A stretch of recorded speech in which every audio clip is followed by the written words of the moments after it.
how are you doing at the moment? Right now, I'm okay. What is going on underneath the patch? I keep that on just because my eye is still pretty much shut. And I keep it on because my depth perception is off. So I don't want to run into anything or bump into anything. So your eyelid is shut at the moment.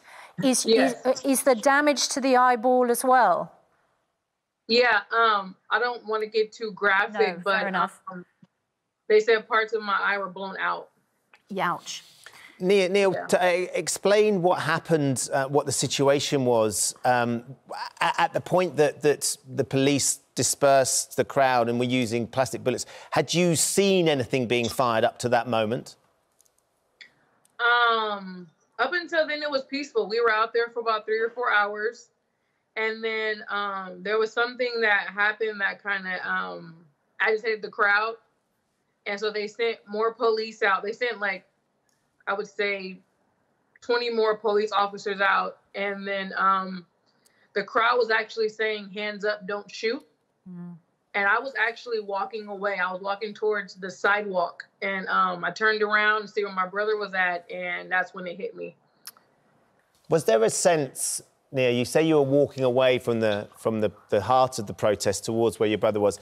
Did you get a sense that the atmosphere was escalating and it was getting more and more tense?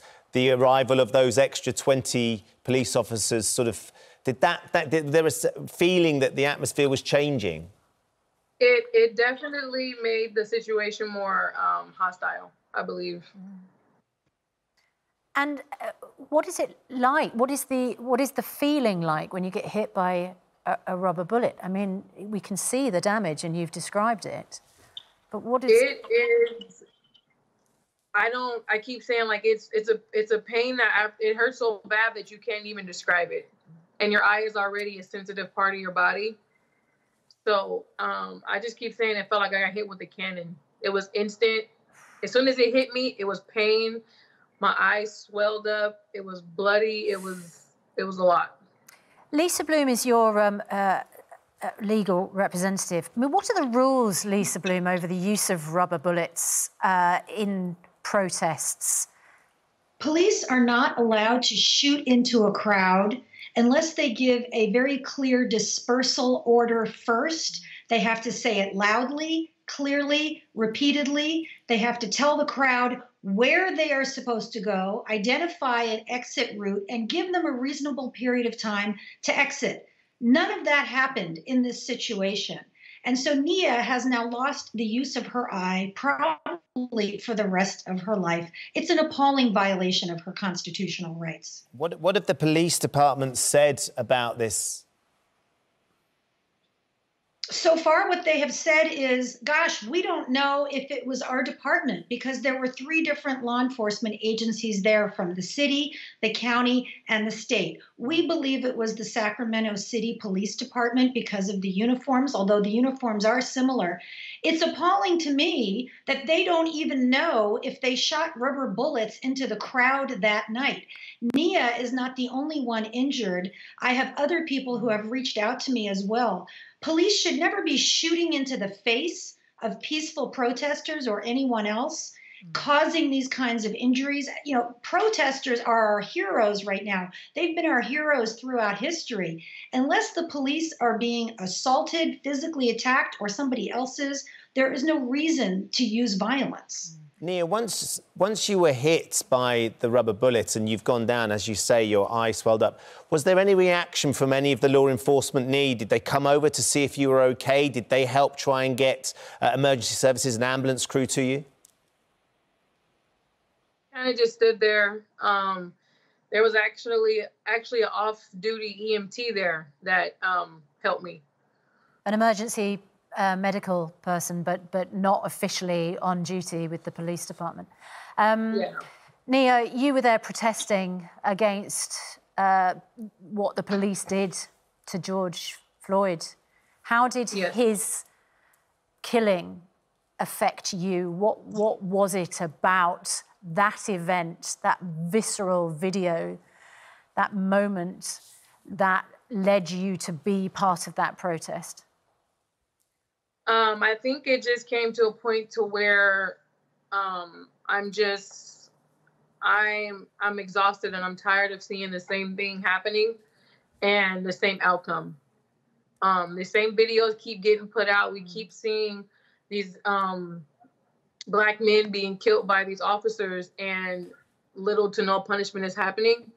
And I think I'm just at the point where it's like something has to change. So that kind of is what made me go out there that night and protest. And of course, now you are bearing the scars of going out to protest in support of what happened to him and everybody else.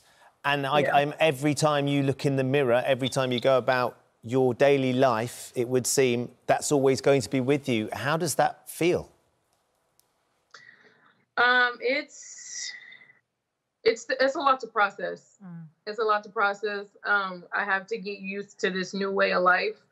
After living a certain way for 29 years, I have to readjust my life and learn how to live with vision out of just one eye. So it's a lot to process. We have a statement from the Sacramento Police Department. They say they haven't confirmed your injuries were as a result of the police, as there were several agencies at the protest. They say if it is proved, they will review the use of force that was used. What do you make of that? I don't know.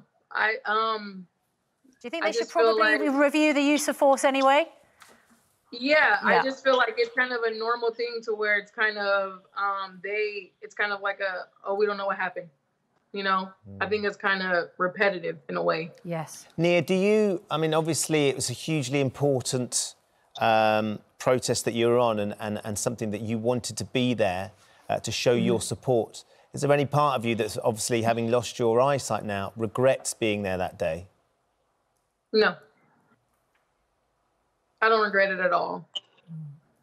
It's interesting, Lisa, isn't it, to hear your client who has gone through the most unimaginable pain and is going to have to, she said, readjust her life completely because of what happened, because she wanted to go and support this protest, has no regrets whatsoever. This is such a core issue for people in America and all over the globe. Let me tell you something. The police officer who shot Nia gave birth to an activist, and she is not going away. She is standing up for herself and for the community. And the police brutality at a protest over police brutality only underscores the truth of what these protests are all about. We will be filing a lawsuit. We will be looking for criminal charges, internal affairs complaints, and more importantly, we want to change the law so that no police officer fires these kinds of rubber bullets into crowds ever again, injuring innocent people. Well, good luck with your recovery, Nia, and thanks very much indeed for joining us this morning. We really appreciate it. Lisa Bloom, just before we let you go, you represent 5 of Jeffrey Epstein's accusers. We've had news this week, of course, a dispute between Prince Andrew and officials who want to talk to him as a potential witness. What do you make of that dispute? Because it seems to have turned quite nasty. Well, in both cases, I say the same thing. No one is above the law. That's what these protests are about. That's what my Epstein victim clients also say. You know, Prince Andrew said publicly months ago that he would cooperate with law enforcement, and he has failed to do that. He's been hiding behind his attorneys. He's been complaining that there's not enough confidentiality. He's a public figure. He's a royal. He should be looking at transparency and not confidentiality. So it's time for him to meet with the investigators, as he said he would do, and help my clients, the sexual abuse victims of Jeffrey Epstein, get justice.